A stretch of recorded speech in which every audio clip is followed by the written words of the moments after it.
नमस्कार, बिहार की बात में आपका स्वागत है। मैं हूं पंकज कुमार। इस खास पेशकश में हम चर्चा करेंगे कि आखिरकार 2.5% वाली जाति को डिप्टी सीएम का उम्मीदवार घोषित कर दिया गया, लेकिन 17 से 18% वाली आबादी को डिप्टी सीएम का उम्मीदवार क्यों नहीं बनाया गया। और यह सवाल महागठबंधन से इसलिए पूछा जाता है क्योंकि आरजेडी और कांग्रेस अक्सर ऐसी बातें करती हैं जिससे ऐसा लगता है कि मुसलमान की असली रहनुमा वही लोग हैं। और यह सवाल मैं नहीं कर रहा हूं, यह सवाल करने वाले चिराग पासवान हैं, यह सवाल करने वाले राष्ट्रीय लोक मोर्चा के नेता हैं, यह सवाल करने वाले एमआईएम के नेता हैं। वो कह रहे हैं कि क्या वाकई मुसलमान को लालटेन में तेल की तरह इस्तेमाल किया जा रहा है।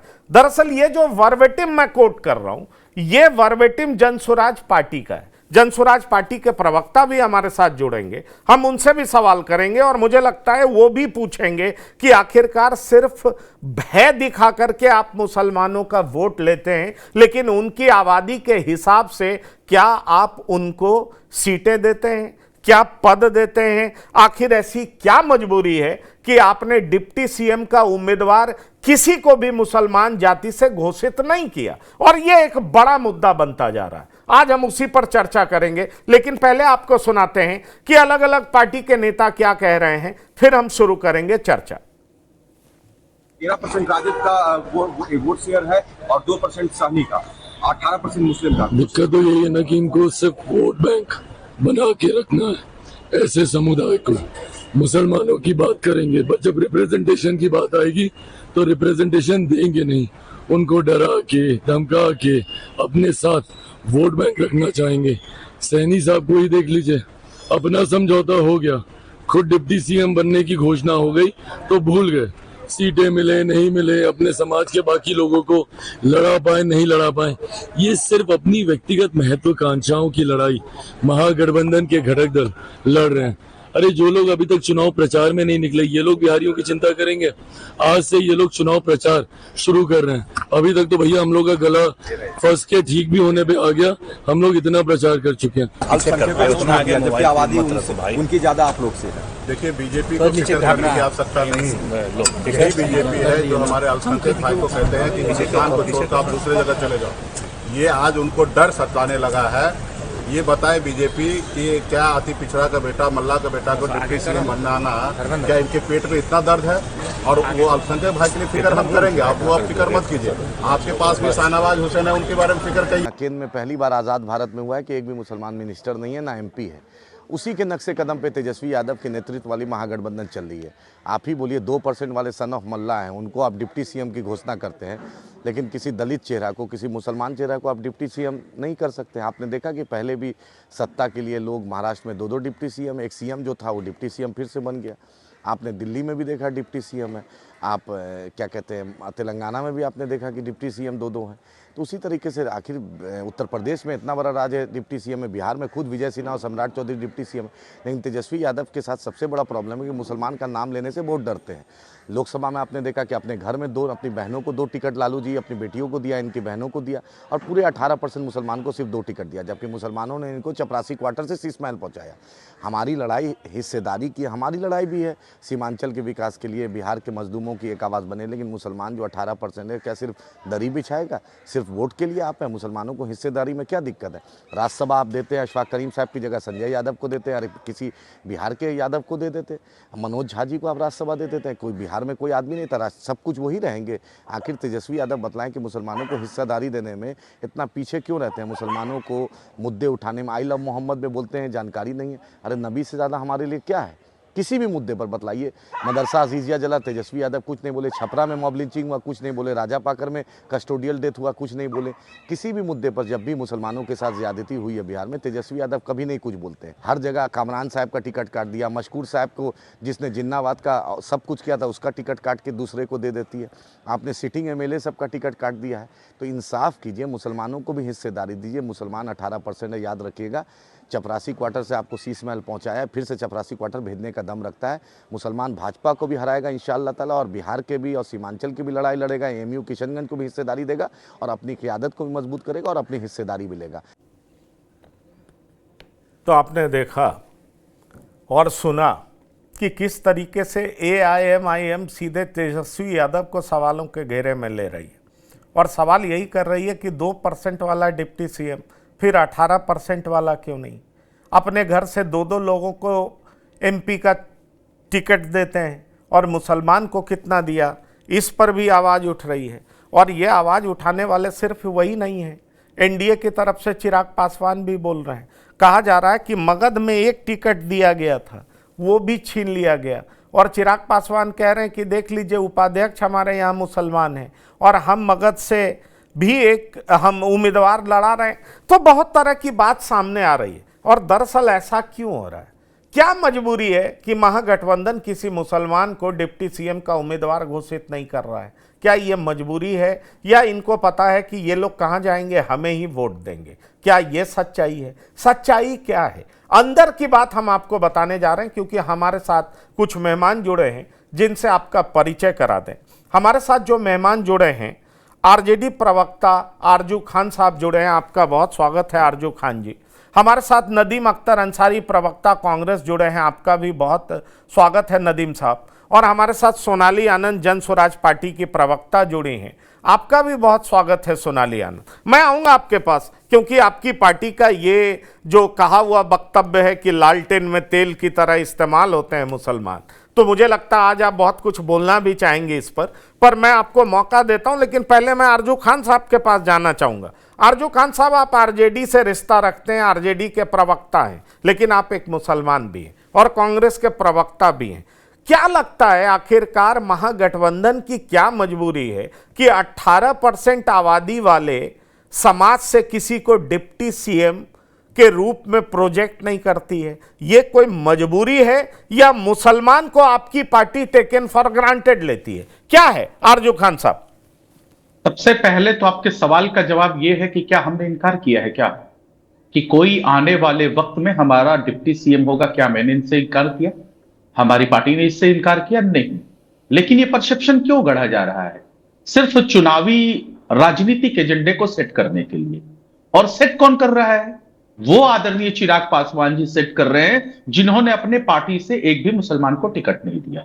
वो हमारे ऊपर सवाल उठा रहे हैं।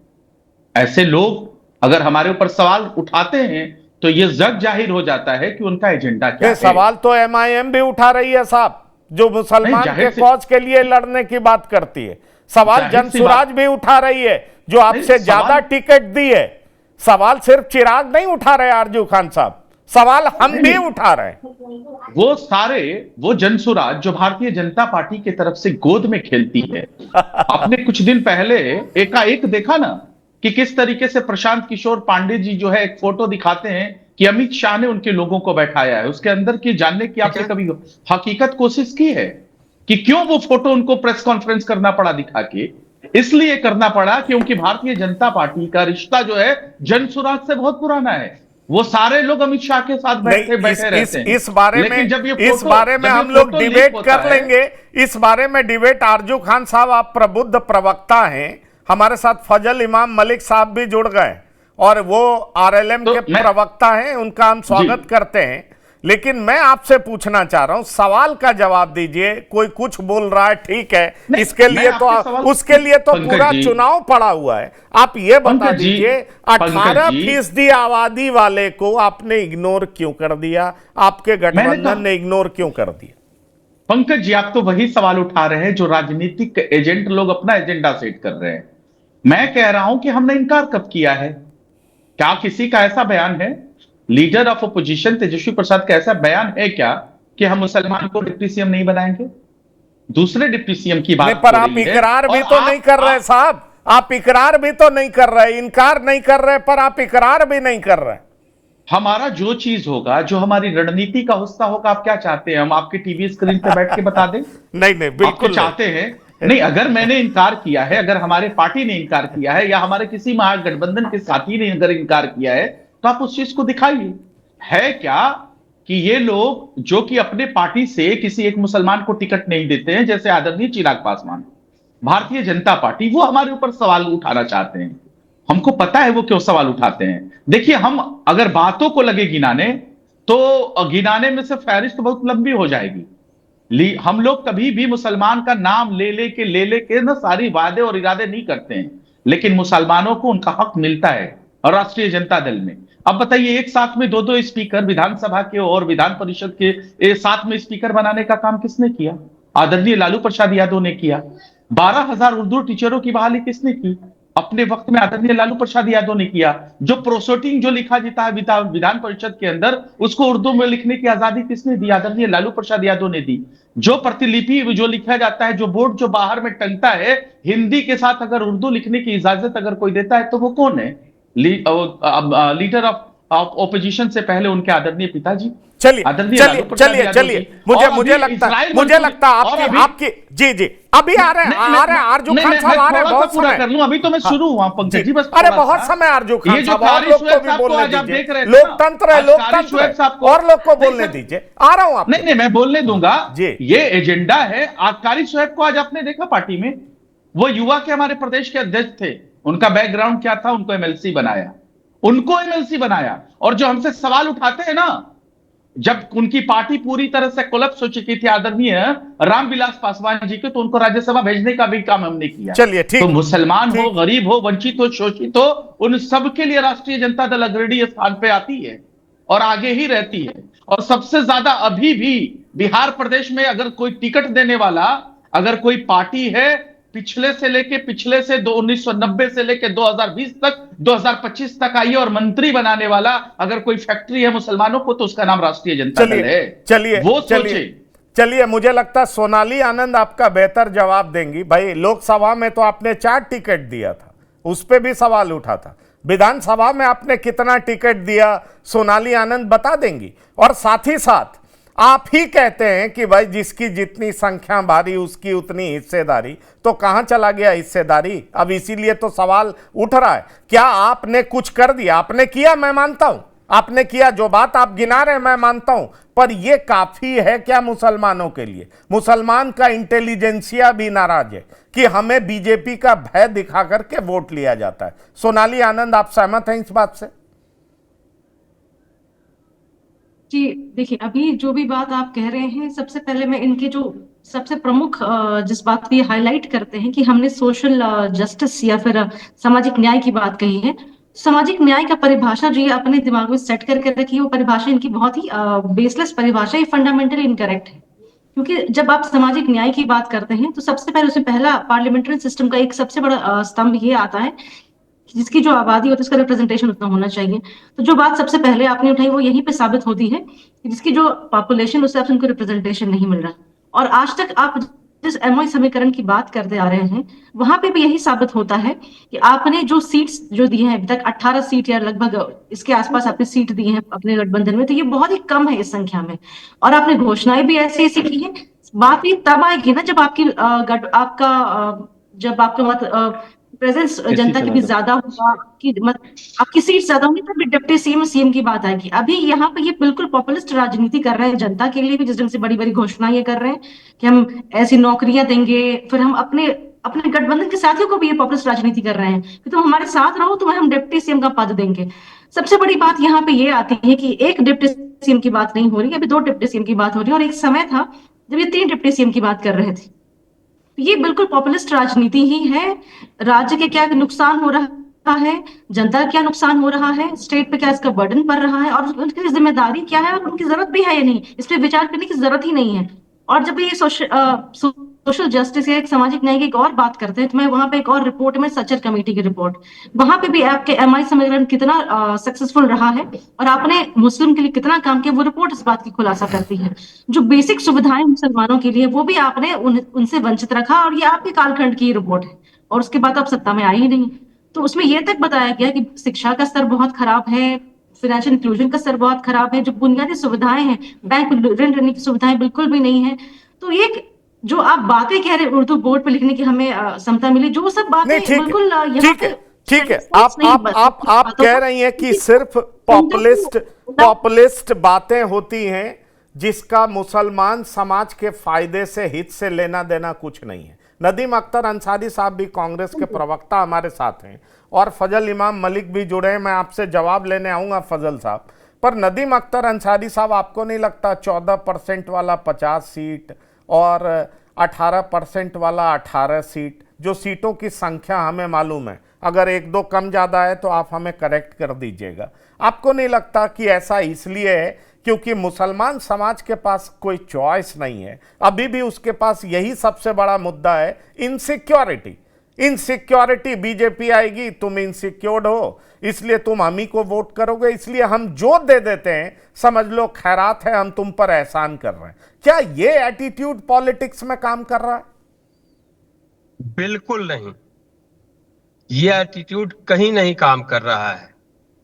मैं आपको बता दूं कि मैं यहां से शुरू करना चाहूंगा कि हम आ भी भरते हैं तो हो जाते हैं बदनाम, वो कत्ल भी करते हैं तो चर्चा नहीं होता।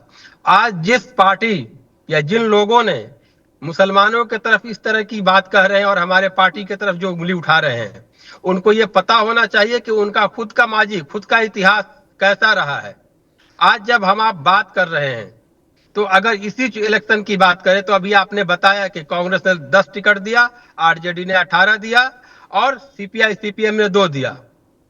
चाहे जेडीयू हो, भाजपा हो या उनके कोई भी सहयोगी दल हो, उनके यहाँ कितनी मुसलमानों की भागीदारी है, कितना टिकट उन्होंने दिया। और क़यादत की अगर बात की जाए तो इसी बिहार प्रदेश को कांग्रेस पार्टी ने ही पहला मुख्यमंत्री दिया था। अभी हमारे पार्टी के सीएलपी लीडर मुस्लिम है। अभी हमारी पार्टी के अगर 4 सांसद बिहार से जाते हैं तो उसमें 2 मुस्लिम हैं। तो इस तरीके का ये डाइल्यूशन जो किया जाता है मुसलमानों के नाम पे, आप बताएं भाजपा के प्रवक्ता के भाजपा के कितने एमपी और कितने एमएलए आज हैं पूरे देश में? बिहार की छोड़ दीजिए, इस बिहार में उन्होंने कितने टिकट दिए हैं?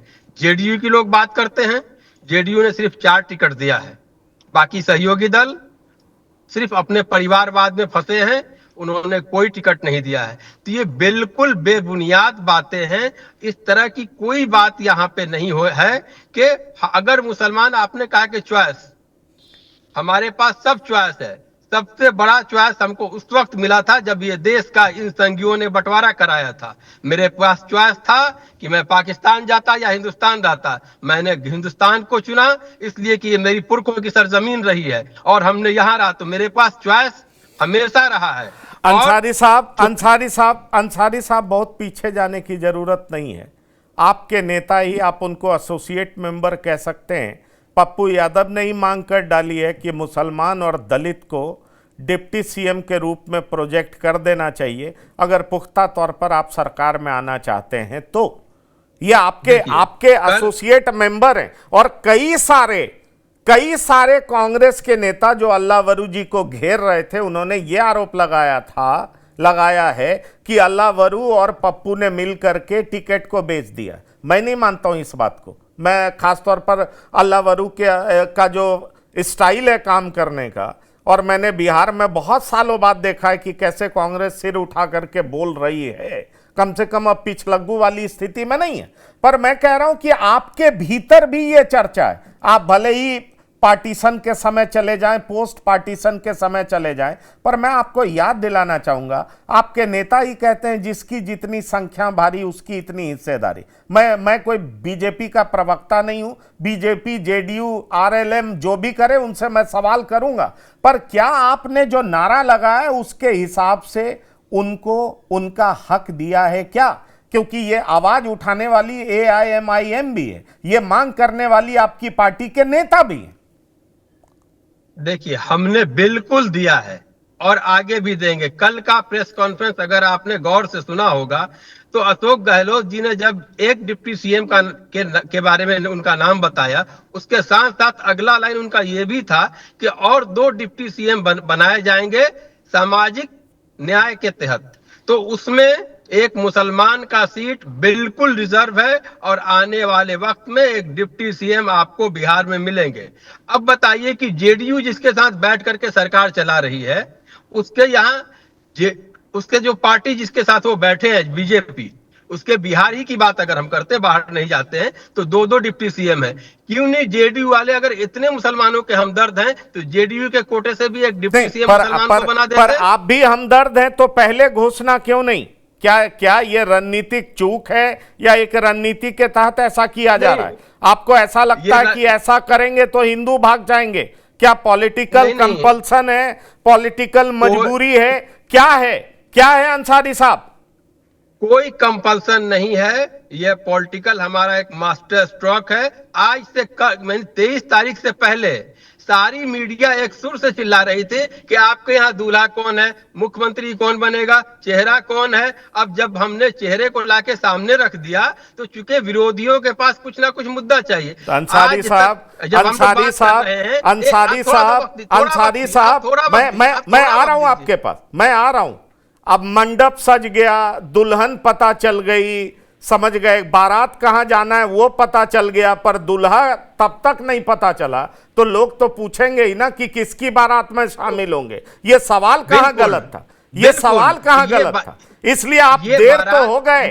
आप ही के पार्टी के भीतर से ये आवाज है कि हमने 10 दिन पहले क्यों नहीं डिक्लेयर किया। बहरहाल मैं आ रहा हूं आपके, मैं आ रहा हूं। फजल इमाम साहब बहुत देर से इंतजार कर रहे हैं, मैं आ रहा हूं आपके, मैं आ रहा हूं अंसारी साहब, बहुत समय है, मैं आ रहा हूं अंसारी साहब। फजल इमाम मलिक साहब, मैंने फेसबुक पे आपका कमेंट पढ़ा और फेसबुक पर कमेंट पढ़ा तो मुझे लगा कि आज आपसे चर्चा जरूर होनी चाहिए। आपको क्या लगता है? खैर आप लोग तो जिस गठबंधन में हैं उस पर तो क्लियर कट आरोप है कि आप मुस्लिम को माइनस करके राजनीति करते हैं, पर फिर भी आप आवाज क्यों उठा रहे हैं, ये मैं समझना चाहता हूं। देखिए, मुस्लिम को माइनस करके हम राजनीति नहीं कर रहे हैं जो आप कह रहे हैं। कल के प्रेस कॉन्फ्रेंस में एक दिलचस्प चीज, कल के प्रेस कॉन्फ्रेंस में पंकज भाई एक दिलचस्प चीज आपने देखी होगी कि जैसे अब्दुल की बात होती है तो अब्दुल बारी सिद्दीकी बगल में बैठे होते, यानी कि अब्दुल बगल में बैठे हुए थे और शहनशाहियत का ऐलान हो रहा था 2%, 2.5% वाले साहनी जी का। तो दरअसल दिक्कत यह है कि ये आज वाला कहते हैं, दरअसल दिक्कत यह है कि ये आज की दिक्कत नहीं है, पिछले 30-35 साल से जो एक परसेप्शन चला आ रहा है MY का। मैं बार बार कहता हूं कि लालू जी बहुत शरूड पॉलिटिशियन है, बहुत चालाक सियासतदान है। उन्होंने बहुत सफाई से, बहुत चालाकी से MY अंग्रेजी का माई लव का इस्तेमाल किया है, जिसका मतलब होता है मेरा, यानी मेरा और मेरे परिवार। इसमें मुसलमान कुछ भले बोले कि उस एम में हम शामिल, अब तो उस एम में मल्लाह शामिल हो गए, मुसलमान अपने आप आउट हो गया। MY अब मल्लाह और यादव का समीकरण बन रहा है। मुसलमानों की इसमें कोई जगह न पहले थी और अब तो और भी आउट हो गए। तो मुझे लगता है कि, और रही बात, इसलिए आवाज उठा रहे हैं कि माननीय नीतीश कुमार जी की अगुवाई में सरकार ने मुसलमानों के लिए जितने काम किए हैं, मुझे लालू यादव जी की पार्टी के आरजू खान साहब बैठे हुए, एक भी काम गिना दे मुझे। कब्रिस्तानों की घेराबंदी हो, बिहार सरकार ने जो BPSC और मुसलमान मतलब कब्रिस्तान, इनकी मानसिकता को जरा सा सोच लीजिए। नहीं, मानसिकता की वो बात नहीं, मानसिकता है। आप बीच में मत बोलिए ना, क्यों इतना अधीर हो रहे हैं? अभी तो गिना रहा हूँ मैं, अधीर मत होइए। मानसिकता, आपकी मानसिकता बहुत अच्छी नहीं दिखता है क्या?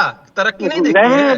BPSC का जो कोचिंग संस्थान खोला है वो आप किसी जन्म में नहीं खोल सकते हैं। लालू जी सिर्फ इस्तेमाल करते रहे मुसलमानों को, हर 5 साल के बाद झाड़ फूक के किसी तहखाने से निकाला और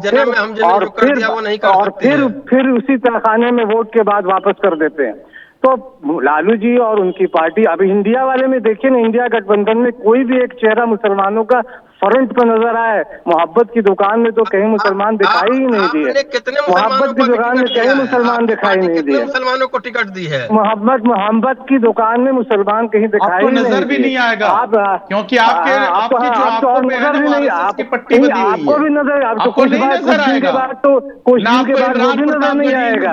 आरजू खान साहब, आप भी हाशिए पर जाइएगा, आप भी हाशिए पर जाइएगा, घबराइए मत, क्योंकि MY में आप मुसलमान अफजल अली नजर आएंगे, ना साहब का बेटा और 2005 में सिद्दीकी साहब नजर आएंगे, ना तो बैठे हुए बेचारे अब्दुल बारी सिद्दीकी 2005 में ना कुछ नहीं नजर आएंगे, लेकिन जब मुख्यमंत्री की बात आएगी तो राबड़ी देवी नजर आएंगे। आपकी मजबूरी क्या की बात होगी तो मुख्यमंत्री की बात होगी, तो आप इसमें जवाब दीजिए ना कि नजर नहीं, वही तो दिया आप मुसलमानों के मेरे सवाल का जवाब दीजिए कि जब रामविलास पासवान ने कहा था कि मुसलमान मुख्यमंत्री बनाइए, तब क्यों नहीं लालू जी ने बनाया?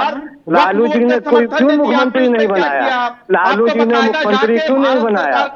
लालू जी ने मुख्यमंत्री क्यों नहीं बनाया? लालू जी ने मुख्यमंत्री क्यों नहीं बनाया?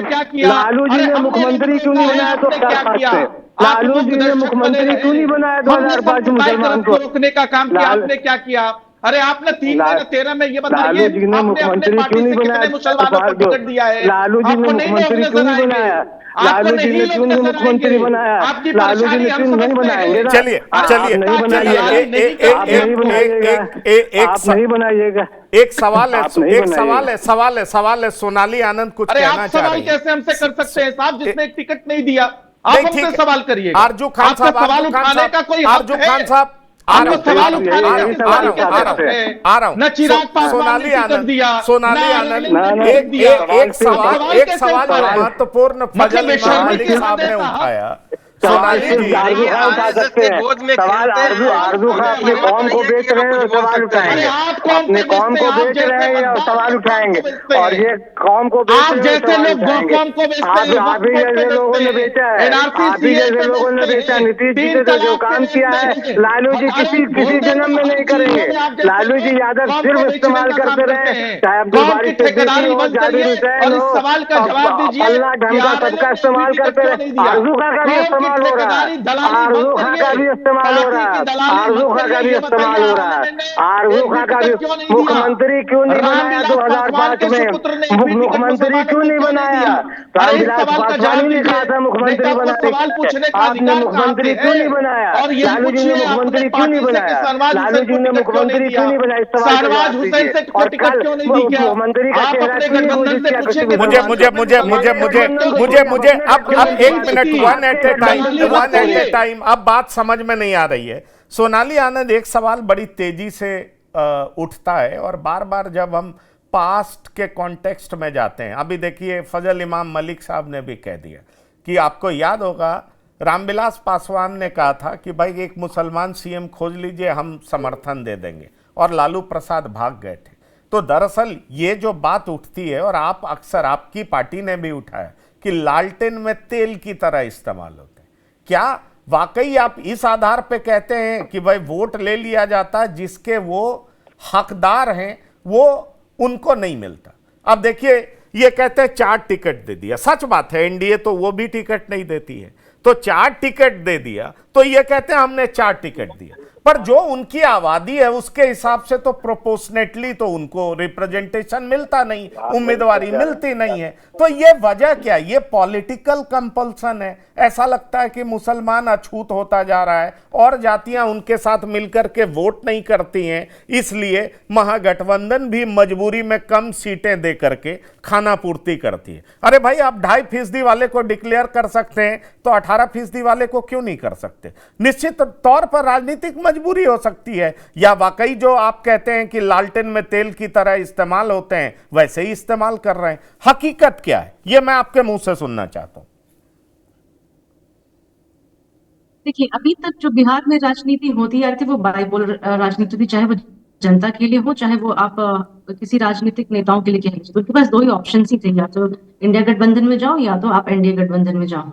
तो ये वही मजबूरी है कि जिनके विचार एनडीए से नहीं मिलती वो इंडिया गठबंधन में जाने की बात करते थे, और जो भी हम कह रहे हैं मुसलमानों की जो थॉट प्रोसेस है या फिर जो वैचारिक मतभेद एनडीए से, उसकी वजह से वो इंडिया गठबंधन में जाते रहे हैं। लेकिन मुद्दा यहाँ पे ये है, जो मैंने पहले बार में आपके डिबेट में भी कहा था कि पॉपुलिस्ट राजनीति हम यहाँ करने की बात करते हैं, क्योंकि देखिए जिस ढंग से आप जनता के बीच एक फ्रीबी की घोषणा करते हैं, उसी तरीके से आप अपने पार्टी में उन नेताओं के लिए फ्रीबी की ही काइंड ऑफ घोषणा है जब आप उन्हें डिप्टी सीएम की कुर्सी की दावे करते हैं, क्योंकि जब वो आपको ब्लैकमेल करते हैं।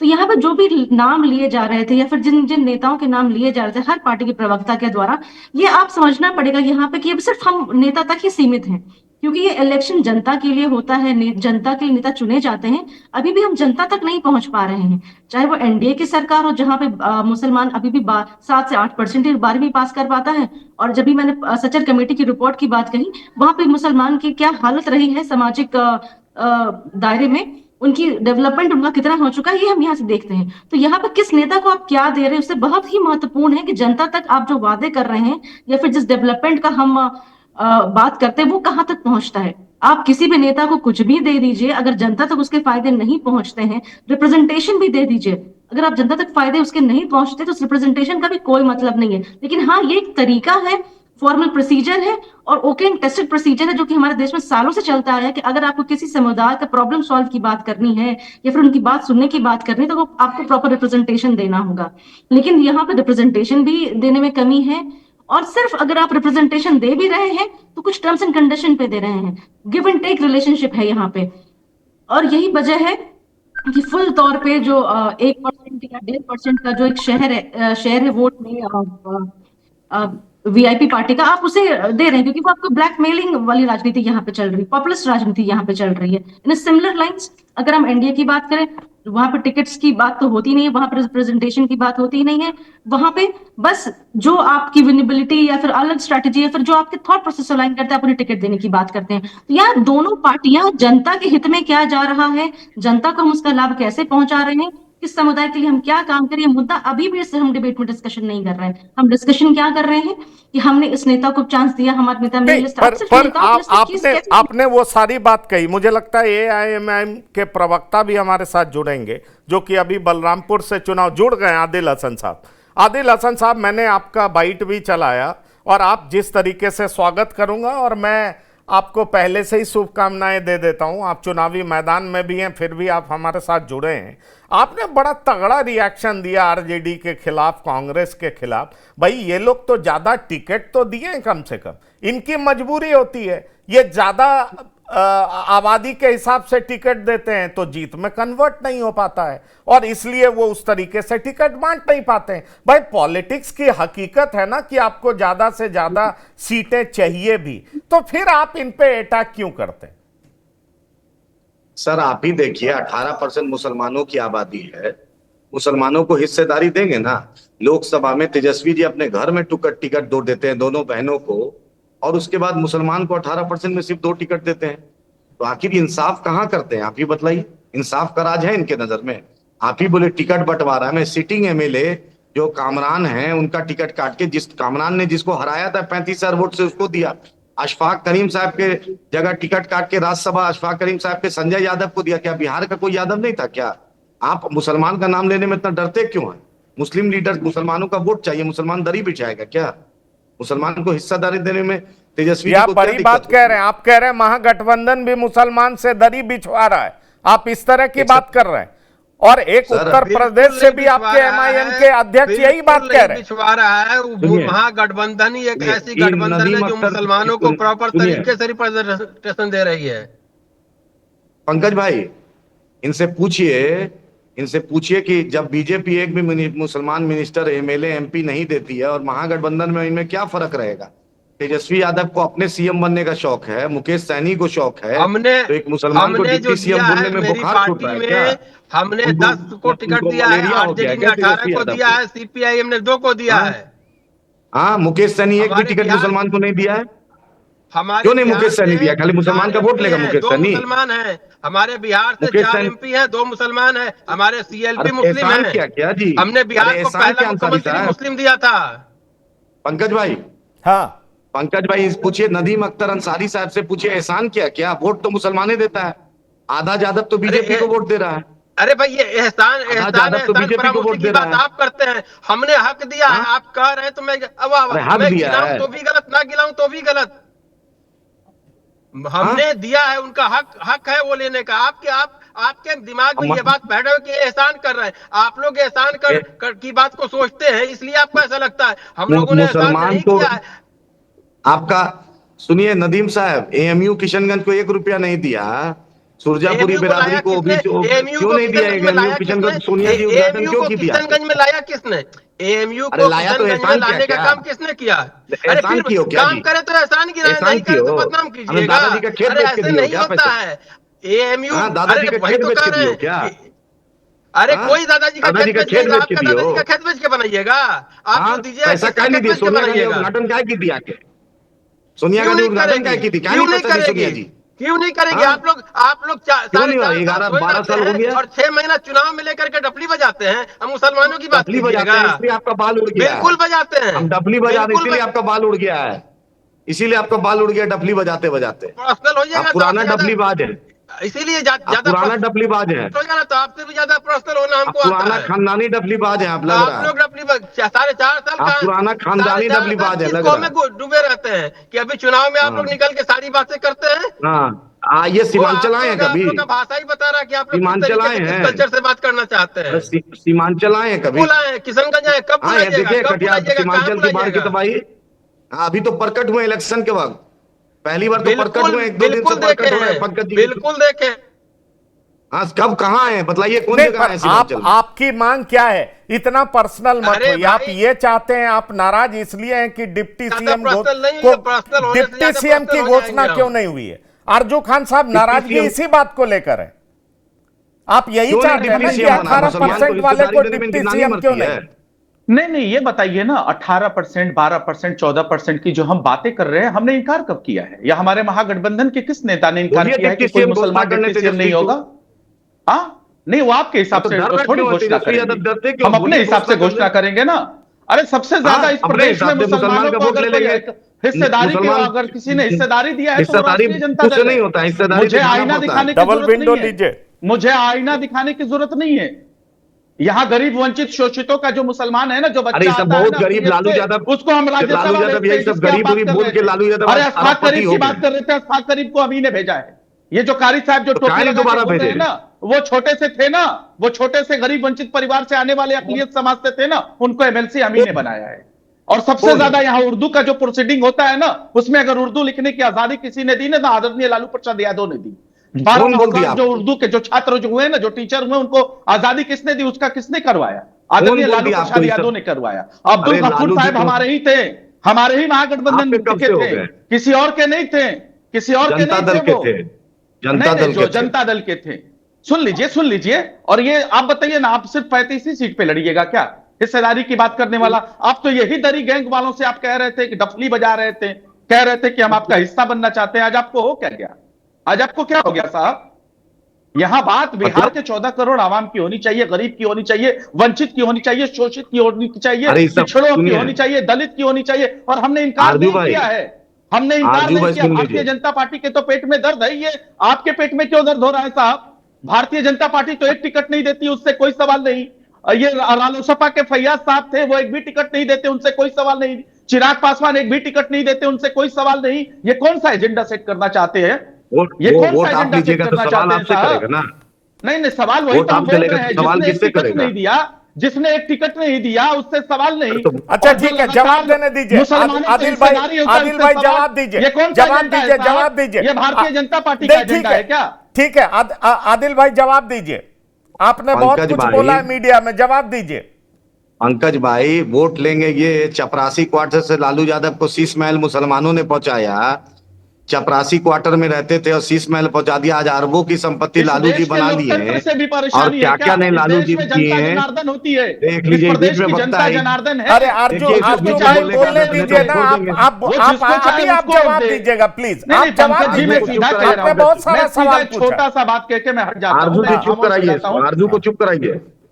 इस देश में पंकज लोकतंत्र भाई, आरजू को स्थापित है चुप ना। कराइए। हाँ, एक मिनट, और इनका इस देश सवाल में सुन जनता लीजिए। आदिल जनार्दन भाई है ना। जवाब दीजिएगा। जी जी पंकज भाई, आरजू को बोलिए चुप हाँ, रहे। अभी इनका सवाल सुन लीजिए। आरजू खान बोल रहे हैं, आदिल हसन साहब, आरजू खान साहब की बात सुन लीजिए, जवाब दीजिएगा। बस एक लाइन में खत्म कर रहे हैं। जी, बस मेरा सीधा मामला है। ये कहते हैं कि मुसलमान जो है महागठबंधन को वोट देते हैं। मैं कहता हूं इस देश में लोकतंत्र स्थापित है ना। लोकतंत्र में जनता मालिक होती है और जनता के जनादेश को आपको भी मानना चाहिए, हमको भी मानना चाहिए। जनता जब समझ रही है कि महागठबंधन को वोट करना चाहिए तो वो देती है। हम ठीक किसी है, को डरा के फाइन। वोट नहीं लेते। आपने कह दिया अपनी बात। आदिल हसन साहब आप बोलिए। पंकज साहब, हमारा यही मांग है, जब सन ऑफ मल्ला को आप घोषित कर सकते हैं तो मुसलमान को डिप्टी सीएम घोषित करने में आपको क्या दिक्कत है? मुसलमानों को भी हिस्सेदारी चाहिए। बिहार में सबसे बड़ी अकलियत 18% है, उसकी भी हिस्सेदारी है।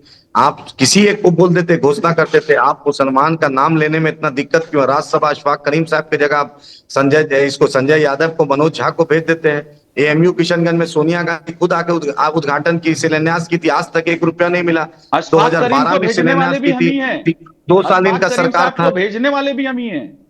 तो तेरी के बीच आदिल में ही भाई, बेचैन आत्मा है। पंकज भाई आदिल हम खान छोड़ साहब देंगे तब। बोलने दीजिए, फिर आपके पास आ रहे हैं, नहीं तो आवाज किसी की साफ नहीं आ पाती। हाँ बोलिए। पंकज भाई, सीमांचल की बाढ़ की तबाही, सीमांचल नहीं, बिहार का ऐसा कोई ब्लॉक नहीं है जिसमें घूसखोरी नहीं है। बिजली का मुद्दा, बिजली यहाँ बारसोई में गोलीकांड हुआ था, 2 लोग शहीद हो गए, एक कंपनसेशन तेजस्वी यादव नीतीश जी नहीं दिए।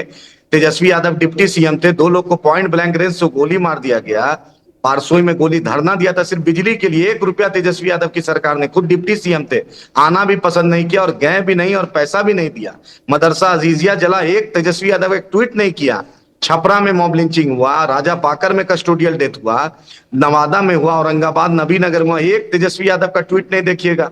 आई लव मोहम्मद पे तेजस्वी यादव को बोले नहीं कि मैं जानता भी नहीं हूं। तो ऐसा डिप्टी सीएम क्या फायदा जिसको जानकारी नहीं है? उसको बोलिए स्कूल में पढ़ाई करने, पहले जानकारी इकट्ठा करे। अशफाक करीम साहब की जगह पर आप मनोज झा को, संजय यादव को दे दिए, कोई बिहार का यादव को देते, कोई अशफाक करीम साहब मुसलमान की जगह पर आप दूसरे को क्यों दे दिए? हिस्सेदारी दीजिएगा ना।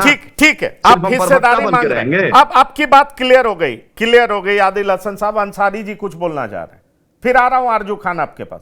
अंसारी जी आप कुछ बोलना चाह रहे हैं, बोलिए।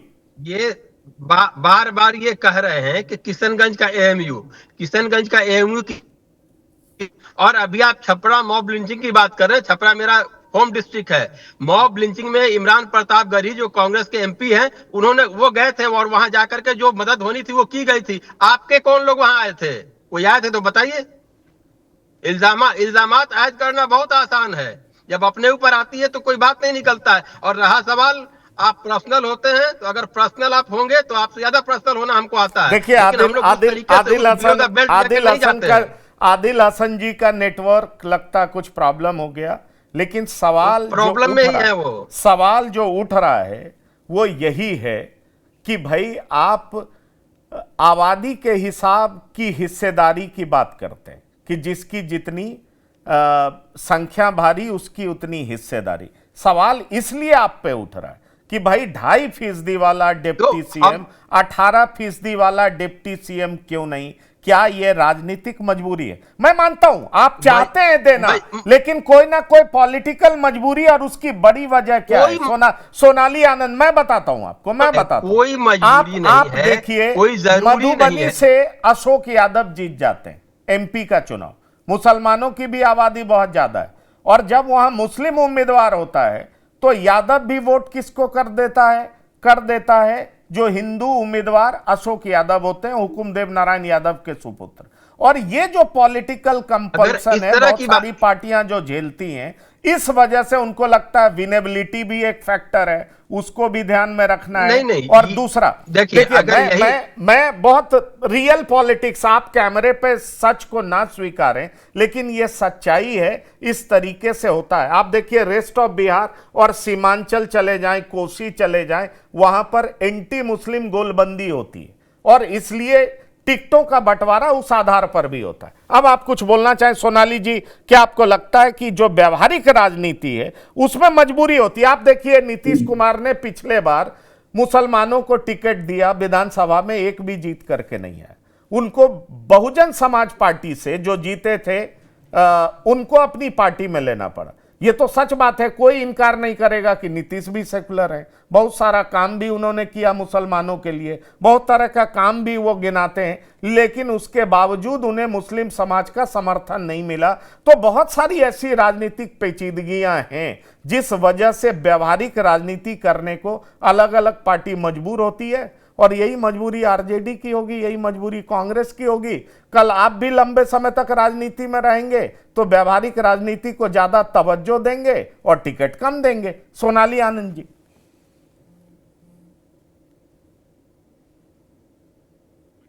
अनम्यूट हैं आप।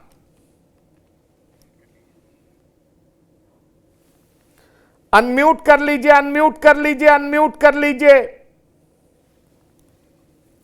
जी मैं ये कह रही थी कि यहाँ पे सिर्फ मुसलमानों की ही बात नहीं है। यहाँ पे अगर हम हर समुदाय की बात करें, हर सेक्शन की बात करें, तो यहाँ पे भी इसकी बात करना जरूरी है। ये क्योंकि अगर जब आप कहते हैं कि रिप्रेजेंटेशन हर वर्ग से होना चाहिए, तो आपने हर ईबीसी से कितने को टिकट दिया, ओबीसी से कितने को टिकट दिया, आपने SC ST से कितने को टिकट, ये भी मायने यहाँ पे रखता है। क्योंकि आप आज तक जमीन पे काम शायद नहीं किया और आपकी पॉपुलैरिटी उस ढंग से नहीं, आपने अपनी वो छवि बनाने में सक्षम रहे, इसलिए आपको ये राजनीति करनी पड़ रही है। सीधी सी बात हम यहाँ पे ये कहते हैं कि जनसुराज ने आज तक कभी भी टिकट इलेक्शन नहीं लड़ा है, लेकिन हमसे जो जनता का कनेक्ट हो रहा है वो इसलिए हो पा रहा है क्योंकि हमने सिर्फ मुद्दे की बात की, लोगों की प्रॉब्लम्स की बात कही है।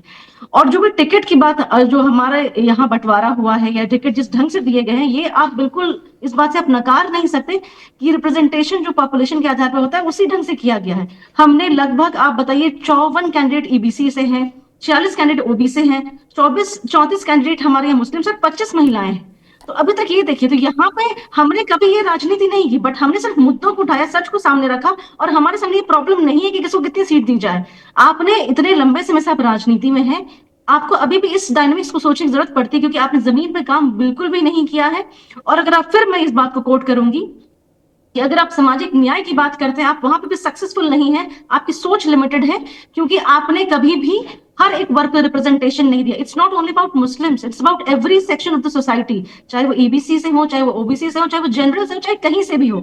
जब आप लोगों को रिप्रेजेंटेशन नहीं देंगे, एज आप होलिस्टिक नेता या फिर पॉपुलर नेता के तौर पर एक्सेप्ट नहीं किए जाएंगे, आप एक वर्ग के नेता बन के आप बहुत दिनों तक राजनीति नहीं कर सकते। चलिए, क्योंकि जब आप राजनीति होती है, आपने बड़ी साफ गोई से बात कह दी। और यही मैं आरजू खान साहब से पूछना चाहूंगा, मैं तो व्यवहारिक राजनीति की बात कर रहा था, सवाल तो उठेगा ना कि भाई आप यादव को 50 टिकट दीजिए और मुसलमान को 18 टिकट दीजिए अपनी पार्टी में, और आबादी मुसलमानों की ज़्यादा, तो सवाल उठाने वाले तो उठाएंगे ना आरजू खान साहब, आपके मन में भी ये सवाल उठता होगा।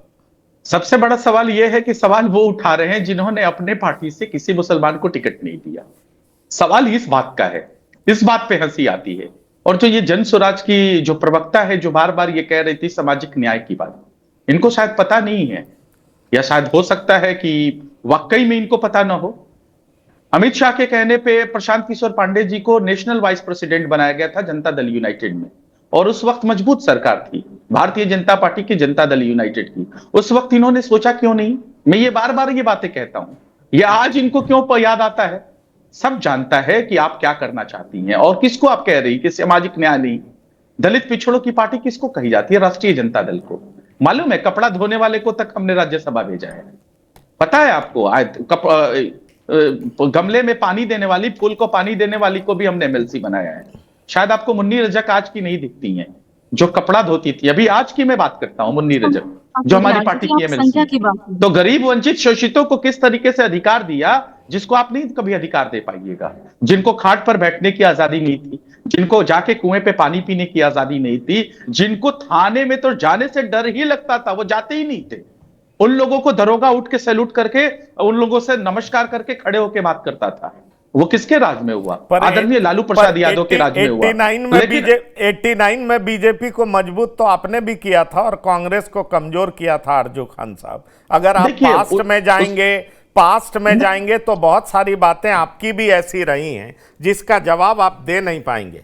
आखिरकार राजीव गांधी को हराने में और बीपी सिंह लेड गवर्नमेंट जो बनी थी उसमें आप सब एक साथ ही थे ना, अलग तो थे नहीं। उसके बारे में आप क्या कहेंगे अगर आप प्रशांत किशोर की ये बात करते हैं? जी, मैं तो कहूंगा ना, आज के परिवेश में मैं तो बात करूंगा ना। नहीं, उस वक्त में हमने किसी से समर्थन नहीं मांगा था, अगर आप मजबूरी थी। मुझे लगता है अंसारी साहब इस बात का जवाब बेहतर देंगे कि कांग्रेस को कमजोर 89 में किया गया और उसके बाद कांग्रेस लगातार कमजोर होती रही, उसमें आपकी भी भूमिका थी। पंकज जी, आज के वक्त में सवाल यह है कि भारतीय जनता पार्टी नीतीश कुमार को कमजोर क्यों कर रही है? उनको सीएम का चेहरा घोषित क्यों नहीं कर रही है? उनके लोग भारतीय जनता पार्टी में कैसे समाहित हो गए हैं? सवाल ये होना चाहिए, सवाल ये आज के दौर में 2025 में हमारे साथ होना चाहिए। लेकिन इस सवाल पे सन्नाटा क्यों पसरा हुआ है? और हमने सवाल नहीं किया। सवाल कई है, आप भी जो कह रहे हैं वो भी सवाल है, निश्चित रूप से सवाल है, पर उस पर भी हम डिबेट करेंगे, हम करते रहें कि नेतृत्व का मतलब क्या, उस पर भी हम डिबेट करते रहें, करेंगे भी। पर एक सवाल जो आज का बड़ा मौजूद सवाल है कि 2.5% वाला डिप्टी सीएम फिर 18% को क्या जवाब दे देंगे तो हमें भी जवाब मिल जाएगा और जो लोग सवाल उठा रहे हैं उनको भी जवाब मिल जाएगा। आरजू खान साहब, इस पे हम डिबेट जितना भी कर लें, लेकिन जब आप दे देंगे तो प्रत्यक्ष को प्रमाण की जरूरत क्या होती है? भर के डिबेट में मैंने लगातार कहा, कोई ऐसे बयान है कोई ऐसे वीडियो ठीक है, फुटेज है जिसमें हमने आपने इनकार ये किया। बात कह दी, आपने ये बात तो कह दी, आप लेकिन ये ये भी तो परसेप्शन नहीं क्यों है। कर रही है? नहीं, वो ये भी तो भारतीय नहीं है जनता ना कि पार्टी- भाई डिप्टी सीएम मुसलमान हो गए। चलिए आरजू खान साहब, समय की सीमा हम लोग पार कर चुके हैं। सोनाली आनंद जी, अंसारी साहब, आरजू खान जी, आप सभी लोग बिहार की बात में शिरकत किए, बहुत बहुत धन्यवाद और शुक्रिया। तो बिहार की बात में इतना ही। ताजा तरीन खबरों के लिए आप लगातार देखते रहिए TV9। धन्यवाद, नमस्कार।